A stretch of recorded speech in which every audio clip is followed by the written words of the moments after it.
मी आज तुमच्यासमोर एक अशी बातमी घेऊन आली आहे जे ऐकून काळजात धस्त होतं। तीव्र वेदना, हताशा आणि प्रश्नांचा डोंगर उभा घेऊन आलेली ही बातमी आहे महाराष्ट्रातली आणि महाराष्ट्रातल्या मातीत मूळ असलेल्या शेतकऱ्यांची। हे बाबा, मी एकता। जनतेच्या पानात अन्न ठेवणाऱ्या शेतकऱ्यांचं जीवन आज धोक्यात आहे। महाराष्ट्र सरकारने लेखी उत्तरात खुलासा केला आहे की जानेवारी ते मार्च गेल्या 3 महिन्यात तब्बल 767 शेतकऱ्यांनी आत्महत्या केल्या आहेत आणि याचा सर्वाधिक आकडा विदर्भातला आहे। या सर्व प्रकरणापैकी फक्त 373 कुटुंबांना शासनाने 1 लाखाची मदत मंजूर केली आहे। 200 कुटुंब अपात्र ठरली तर अजूनही 194 प्रकरणं सरकारच्या प्रक्रियेत अडकली आहेत। विरोधकांनी यावर संताप व्यक्त करत सरकारवर गंभीर आरोप केले आहे।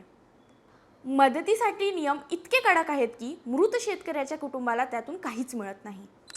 तात्काळ मदत, कर्जमाफी आणि भरघोस नुकसान भरपाई करण्यात आली पाहिजे अशी ही जोरदार मागणी करण्यात आली आहे।